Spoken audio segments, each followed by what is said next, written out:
एक नाव की शांत जल में चाल 15 किलोमीटर प्रति घंटा है।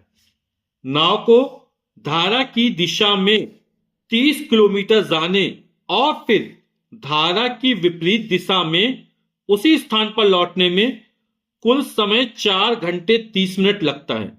धारा की चाल ज्ञात कीजिए। तो धारा की चाल हमको ज्ञात करनी है, तो धारा की चाल हम क्या मान लेते हैं, ये किलोमीटर प्रति घंटा में है, तो धारा की चाल मान लेते हैं x किलोमीटर प्रति घंटा है। ठीक, तो मान लिया माना कि धारा की चाल x किलोमीटर प्रति घंटा है। ठीक है, अब बोला नाव की शांत जल में चाल, जो नाव की चाल कितनी दे रहा है, 15 किलोमीटर प्रति घंटा दे रहा है।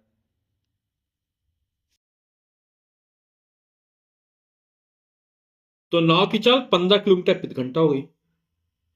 अब क्या है, नाव को धारा की दिशा में, जैसे पानी बहता है ना, धारा बहती है पानी की, तो उस दिशा में धारा चल रही है, उसी दिशा में नाव चलेगी, तो दोनों जुड़ जाएंगे। और धारा की विपरीत दिशा में जाओगे तो धारा की विपरीत दिशा में धारा को काटने में ज्यादा ताकत लगेगी, है ना, तो चाल क्या होती, कम हो जाती है, क्योंकि धारा के विरुद्ध भी हमको काम करना पड़ता है। जब नाव धारा की दिशा में चलती है तो सापेक्ष चाल जुड़ जाती है, और जब नाव धारा की दिशा के विपरीत दिशा में चलती है तो सापेक्ष चाल घट जाती है। तो नाव के धारा की दिशा में जाने पर चाल, जिस दिशा में धारा बह रही है, जिस तरह पानी बह रहा है, उसी दिशा में जाने पर चाल क्या होती है, जुड़ जाती है। तो नाव की चाल कितनी है, 15 किलोमीटर प्रति घंटा, और धारा की चाल x है, तो टोटल 15 प्लस x किलोमीटर प्रति घंटा।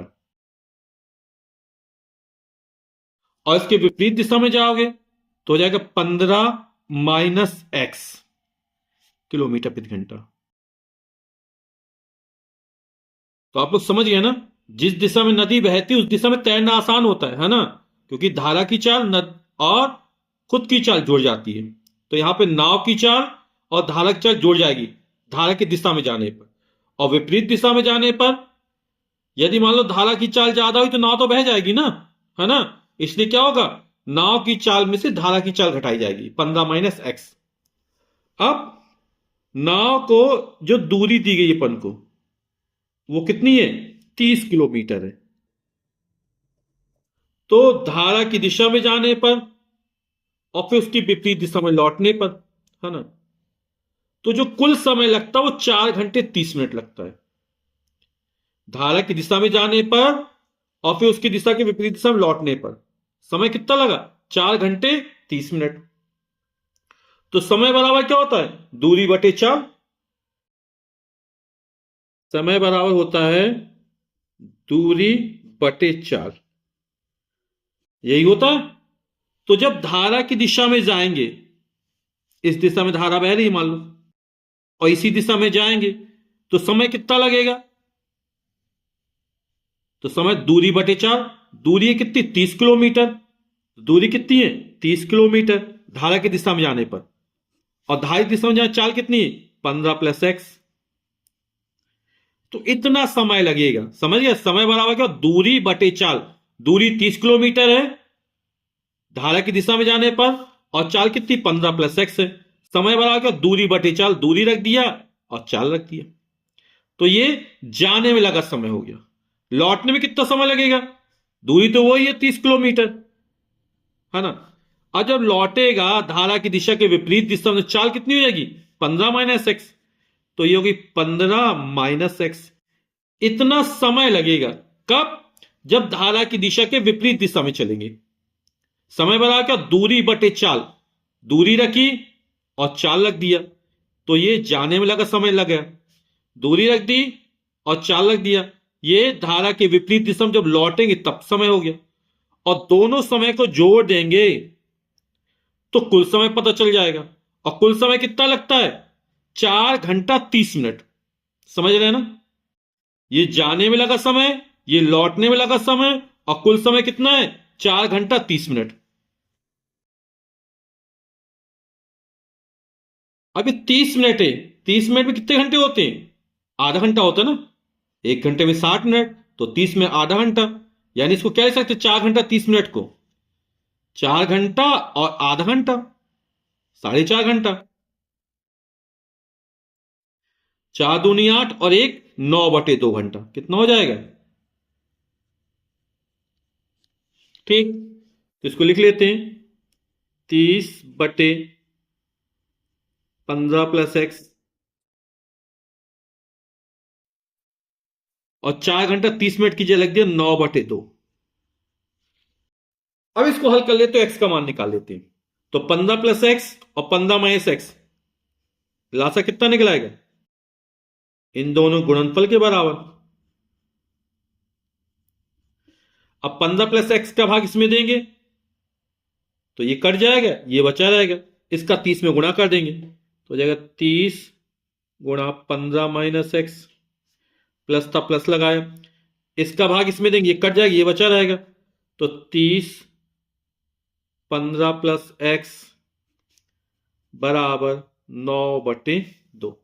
यहां भी 30, यहां भी 30 कॉमन निकालो ऊपर, अंदर कितना बचेगा? 15 - x, और प्लस है तो पूरा सीधा उतार लेंगे, प्लस का 15 प्लस का x। अब देखो ये a + b गुणा a - b, आप लोग समझे ना कौन सी शर्त सम का हो जाएगी? a + b गुणा a - b, यानी a² - b²। a का मान कितना है? 15, यानी 15 का स्क्वायर। चलो लिख देते 15 का स्क्वायर, वैसे 225 होता, डायरेक्ट भी लिख सकते थे। a² - b², x का वर्ग x²। आप लोग जानते a² - b² क्या होता है? a + b a - b। ठीक, बराबर 9/2। कितना हो जाएगा? 30 -x + x घट जाएंगे, और 15 15 जोड़ेगा तो ये भी 30 हो जाएगा। 15 का स्क्वायर 225 -x² बराबर 9/2। तो क्रॉस मल्टीप्लाई कर देते हैं तो हो जाएगा 30 गुणा 30 हो जाएगा 900, 3 × 9 गुणा 2 बराबर 9, 225 -x²। ये 9 इसके बट्टे में जाएगा ना, तो काट देते हैं, तो 9 एकम 9, ये 100 आ जाएगा, और 100 में 2 का गुणा होगा तो 200 हो जाएगा। समझ गया ना?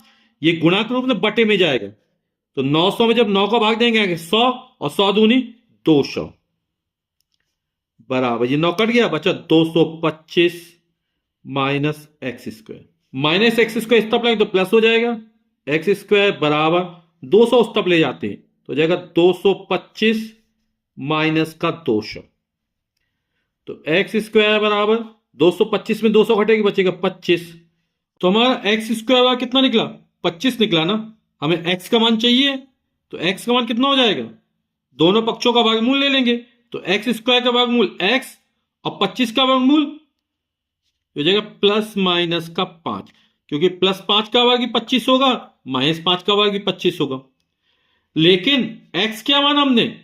धारा की चाल मानी, और धारा की चाल कभी भी ऋणात्मक नहीं हो सकती है, इसलिए माइनस मान अमान हो जाएगा, और धारा की चाल हो जाएगी 5 किलोमीटर प्रति घंटा, और यही हमारा उत्तर हो जाएगा। समझ रहे हैं आप लोग? तो उत्तर क्या हो जाएगा? धारा की चाल 5 किलोमीटर प्रति घंटा है, जो माइनस मान है वो अमान है। क्यों? क्योंकि धारा की चाल कभी भी ऋणात्मक नहीं हो सकती है। उत्तर हो जाएगा हमारा ये। ठीक।